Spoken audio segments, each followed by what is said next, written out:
Let's take a look at JavaScript objects.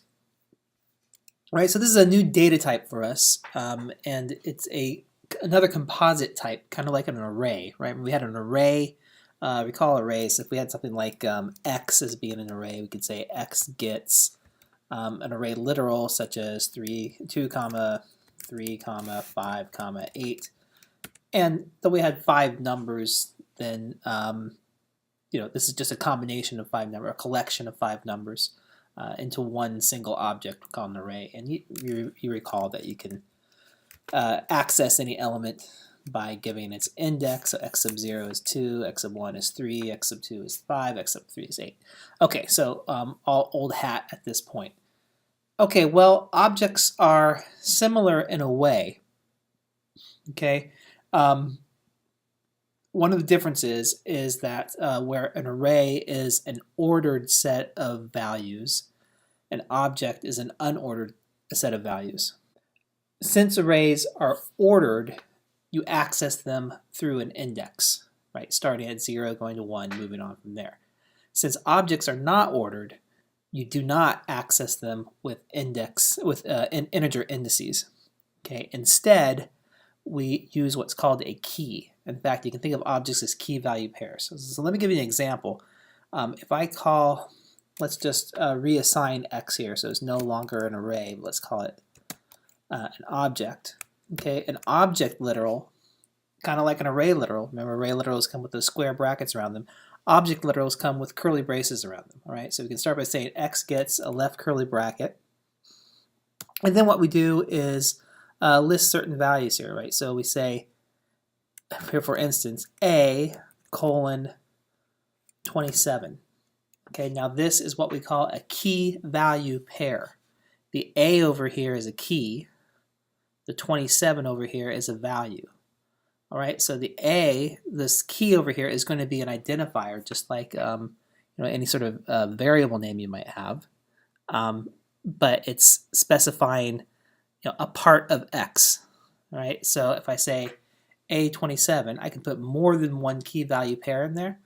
So if I put a comma here and I say b colon 13, and just to show that it doesn't have to be ordered, let me put something like elephant colon 19. Okay, and then I'm going to close off the object. All right, so this is kind of the format.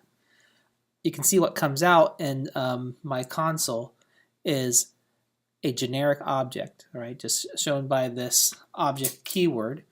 And then in the curly braces, it lists the ordered pairs that I had specified, and specifically a colon 27, b colon 13, elephant colon 19. Okay. Okay, so that's x. And just to emphasize it, if I type x here, I get the same thing back again. It's stored in that variable. Okay, so that works just like an array or any other sort of data type in JavaScript. But if I try to get, say, x sub 0, that's undefined. Okay, in those 3 elements, I mean, they're listed in the order in which I entered them, but what you have to remember is this object is truly unordered. Okay, I can access them however I want. The easiest way to think of an object in terms of an array is that we've replaced the indices 0, 1, and 2 with a, b, and elephant. And there's nothing special about those names. I can pick whatever names I want. Those are my keys. Each key is associated with a value. You actually access the values within the object the same way you would with an array, with the square bracket notation. So if I could say x sub, but instead of saying 0, I say x sub a. Okay, well, let me kind of show you this first. This is not going to work. If I hit enter, it will say a is not defined. Okay, so a was defined here within an object, but outside of an object, this is by the syntax of JavaScript, this will be interpreted as a variable. There is no variable called a, and so it doesn't know what it is, right? It looks for variable a and can't find it. All right, so instead of doing that with the square bracket notation, you put in the key as a string.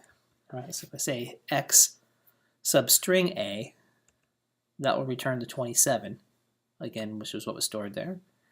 If I say x sub b, string b, that will get me the 13, and x sub elephant